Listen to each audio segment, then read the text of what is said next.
What's going on, guys? Gilly here of the GEEKTASTIC Duo. Ron, what's going on? Oh, nothing much. Just kind of a normal day. But this is annoying, isn't it? This is what's going on with this game, right? Yeah. So okay, let's just here's how we're gonna start this. We're gonna start about the positives, right? What we liked about The Last of Us, right? Because I'm sure Ron, you played that game. Yes, right? I did. Mm-hmm. Okay. So Ron, what were your thoughts about it? My thoughts. It was a very compelling game. It was beautifully done.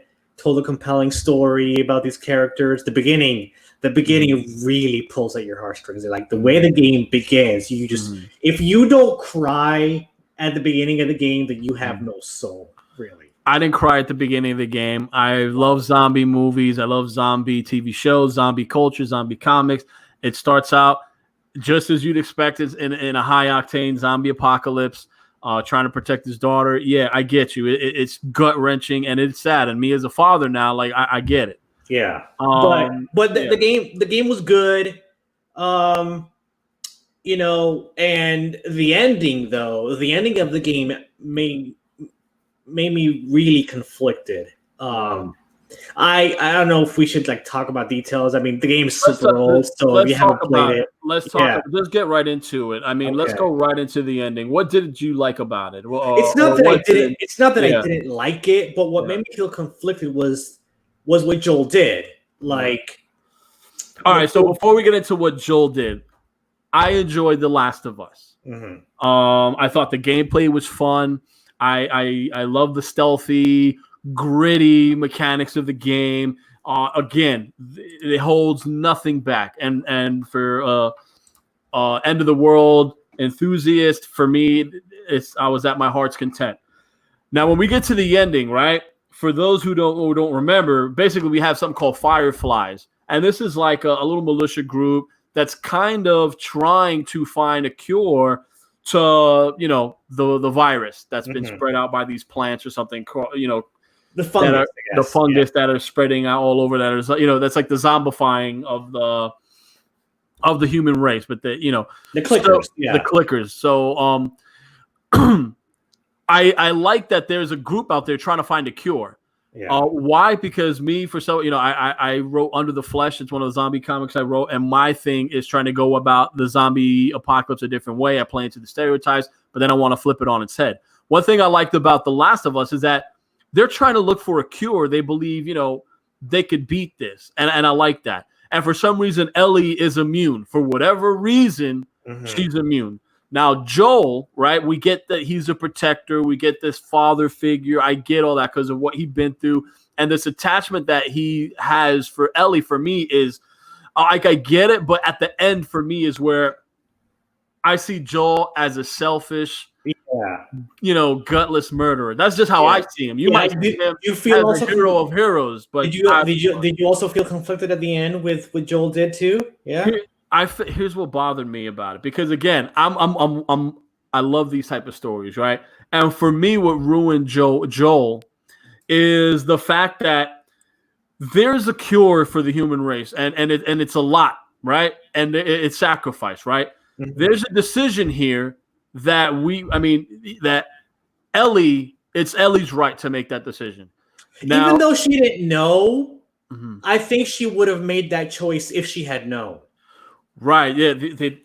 And that's the thing. I haven't played that game in ages. Yeah. But I remember hearing the journals. I remember at the time when I was playing it, I felt like, it was alluded to that she would lose her life. I'm sure they must have said something. I don't think they're going to say, hey, you're going to be the cure. We're not going to, you're going to die. I'm sure, as with everything, they said, listen, anytime you go into surgery, for goodness sake, if you get surgery on your leg, I mean, there's always a chance something could go wrong, right? You get a hip replacement and then something happened on the operating table and you pass away.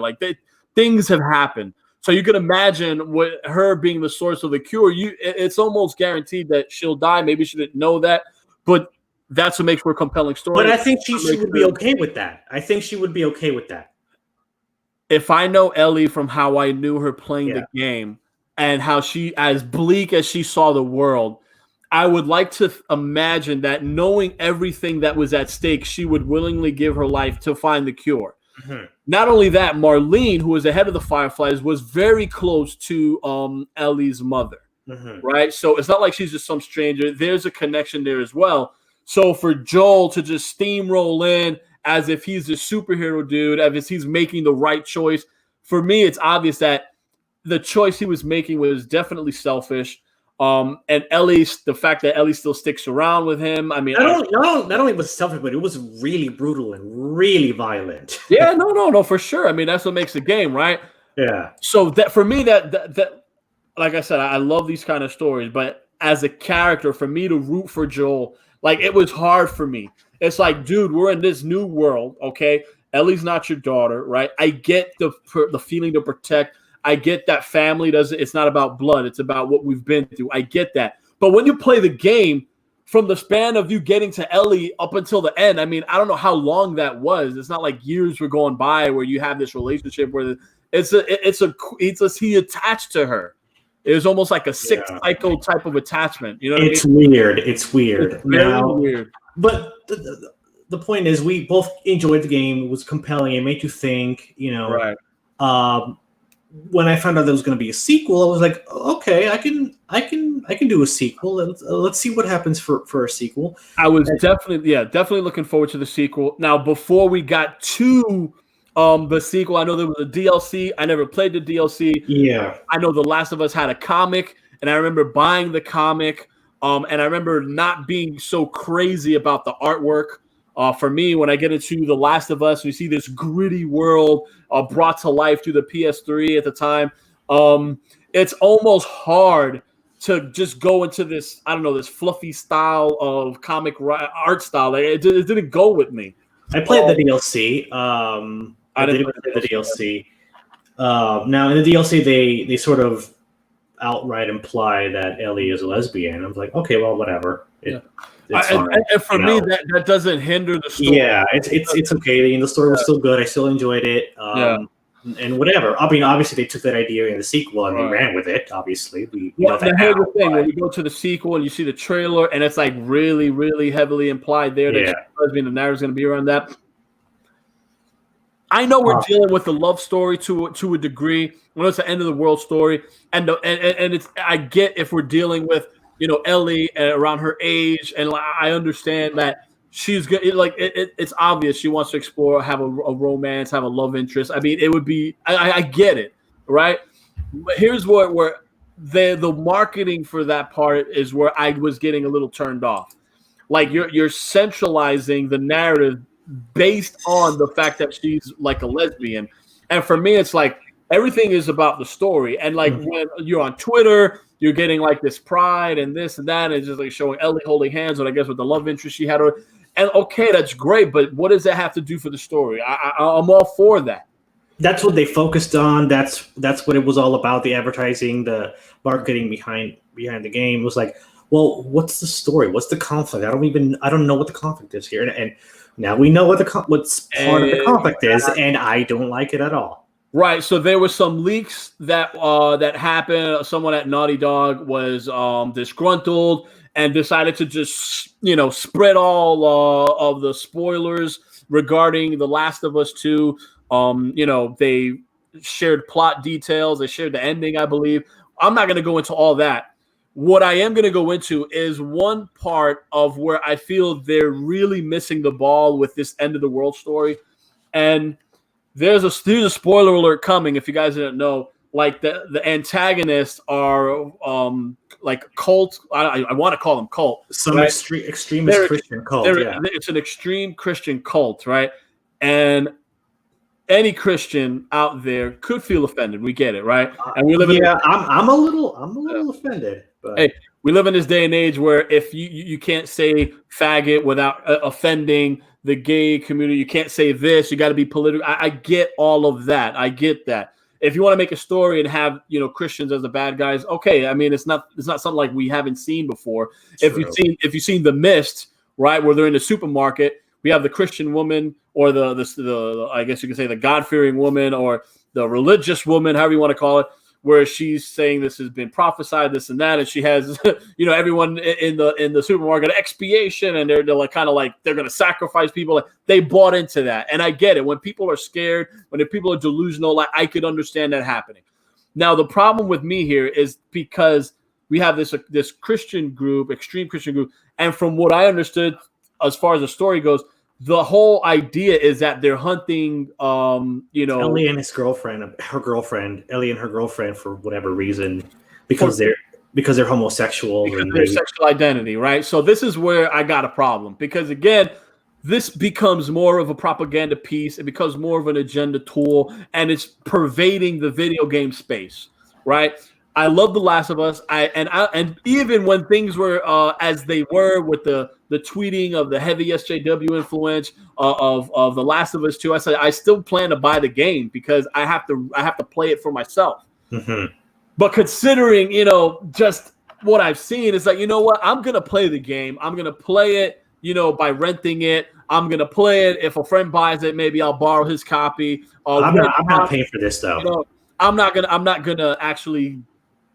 I don't want to support this in that sense, because me, again, as a creative storyteller, I'm all for having, if you want to have an extremist Christian group, I get it. But if they're killing people because their sexual orientation, you're making this really, really, really about your agenda. Mm-hmm. And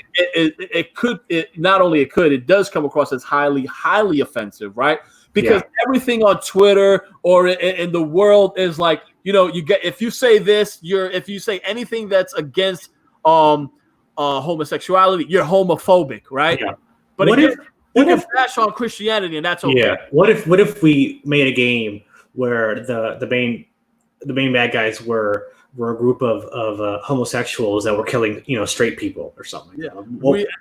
We'd be torched. Yeah. By the LGBT community. We'd be really. I don't even like. We'd try to. People would go hard to try to just banish whatever we're selling. My idea is we got to the point where it's okay if we're going to bash, a religious perspective or ideology, or in this point, a Christological one, Christian, right? Any Christian worth their salt knows about judgment, right? We know that we're not going to judge others, right? If we're really God-fearing, right? There's a way. Now, you could go deep into that, right? Because they could be an extremist Christian group, but if you know the Bible, they say, watch out for the wolf in sheep's clothing, and they could be just extremists doing whatever craziness, and I get that. But the fact that it's just seemingly on that they're lesbian, that's just silly. It's idiotic, It's silly. If you even look at the end of the world, it's like, hey, we only had, let's just say if it was a crazy story where Ellie and her, like they're the only two females in the world, and they're lesbian, you want to kill them off because of that, because they're lesbian, because you can't procreate. Even if you think about survival of humanity, and like, yeah, well, woman and woman is not going to keep the human race going through an apocalypse, so let's just kill them. Like, that doesn't make any sense. In a crazy, depraved, post-apocalyptic world, you'd have them kidnap and rape these lesbians, right? That's just, I mean, if we're going to go there and depraved, right?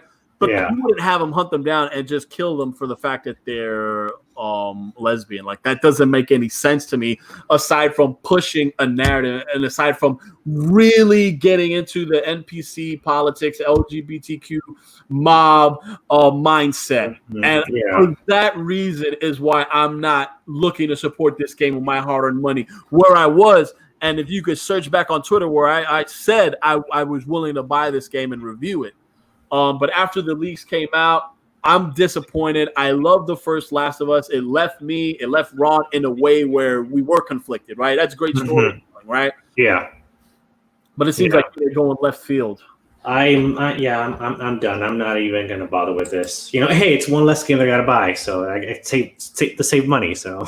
Yeah, and it's, again, this is right up my alley, but I just feel, things, when it comes to storytelling, there's ways to do it. And again, there's ways to make a story about what you want, but not so be heavy-handed. And could you imagine you bought this game like me, and I'm like, yeah, and I'm ready, and I get into this, I'm like, what? Like, that's the ultimate slap in my face, and I can't get my money back.